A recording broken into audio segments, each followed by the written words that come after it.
जटाटवी गलज्जल प्रवाह पावितस्थले कलेवलम्ब्य लम्बितां भुजङ्गतुङ्गमालिकान्तमड्डमड्डमड्डमन्निनादवड्डमर्वयं चकार चण्डताण्डवं तनोतु नः शिवः शिवम्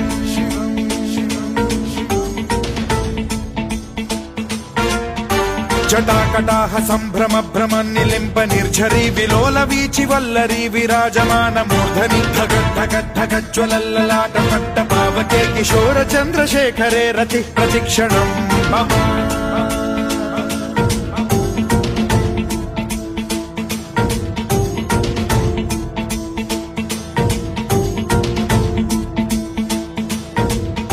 धराधरेन्द्र नन्दिनी विलास बन्धु बन्धुरस्फुरद्दिगन्त सन्तति प्रमोदमान मानसे कृपा कटाक्ष धोरणी निरुद्ध दुर्धरापदि क्वचित् दिगम्बरे मनो विनोद मेतु वस्तुनि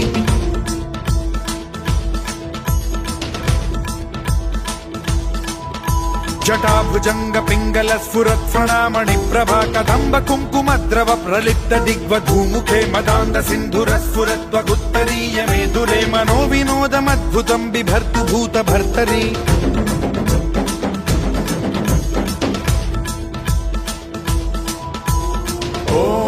ॐ नमः शिवाय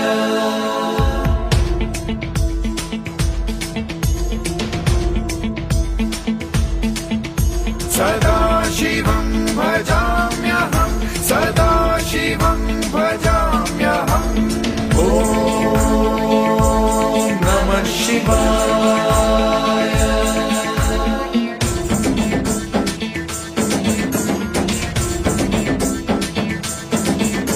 सहस्रलोचन प्रभृत्य शेषलेख शेखर प्रसून धूलि धोरणी विधूसराघ्रि पीठ भूभुजंग राजमालया निबद्ध जाट जूटक श्रियै चिराय जायतां चकोर बन्धु शेखरः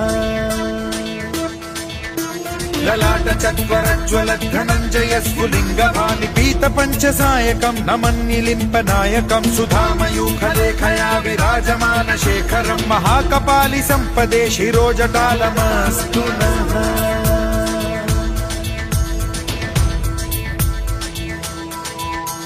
कराल भाल पंडिका धगद्धगद्धगज्ज्वलत् धनञ्जयाहुतीकृत प्रचण्ड पञ्चसायके धराधरेन्द्र नन्दिनी कुचाग्र चित्रपत्रक प्रकल्पनैक शिल्पिनी त्रिलोचने रतिर्मम नवीन मेघमण्डली निरुद्ध दुर्धर स्फुर कुहूनि शीथिनी तमः प्रबन्ध बद्ध कन्धरः निलिम्प निर्झरीधरस्तनोतु कृत्ति सिन्धुरः कलानिधान बन्धुरः श्रियं जगद्धुरन्धरः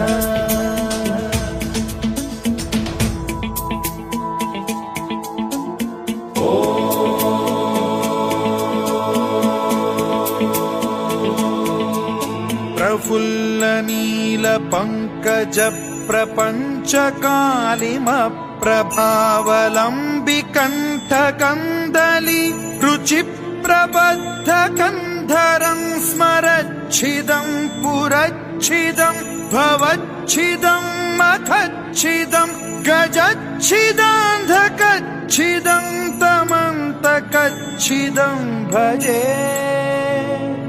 अखर्व सर्व मंगला कला कदम्ब मंजरी रस प्रवाह माधुरी विजृंभणा मधुव्रतं स्मरान्तकं पुरान्तकं भवान्तकं मखान्तकं गजान्तकान्धकान्तकं तमन्तकान्तकं भजे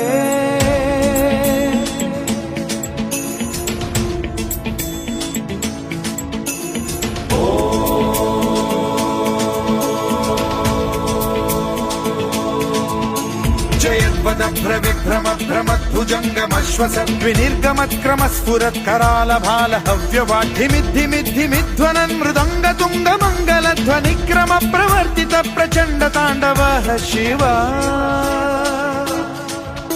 स्पृशद्विचित्र कल्पयोर्भुजङ्ग मौक्तिकत्रजो गरिष्ठ रत्नलोष्टयो फुरुद्विपक्ष पक्षयो कृष्णारविन्द चक्षुषो प्रजामही महेन्द्रयो समप्रवृत्तिकः कदा सदा शिवं भजाम्यहम्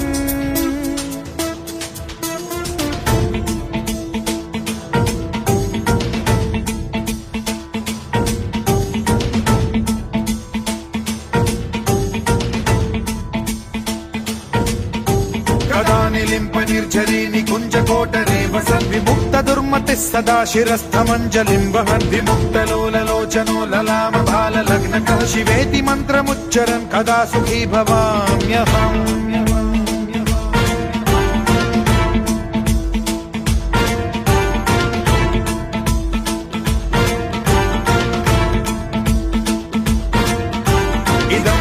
नित्यमेव मुक्तमुत्तमोत्तमं स्तवं पठन् स्मरन् ब्रुवन्नरो विशुद्धिमेति सन्ततं हरे गुरौ सुभक्तिमाशु याति नान्यथा गतिं विमोहनं हि देहिनां सुशङ्करस्य चिन्ता विमोहनं हि देहिनां सुशङ्करस्य चिन्ता विमोहनं हि देहिनां सुशङ्करस्य चिन्ता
Om Namah Shivaya, Om Namah Shivaya.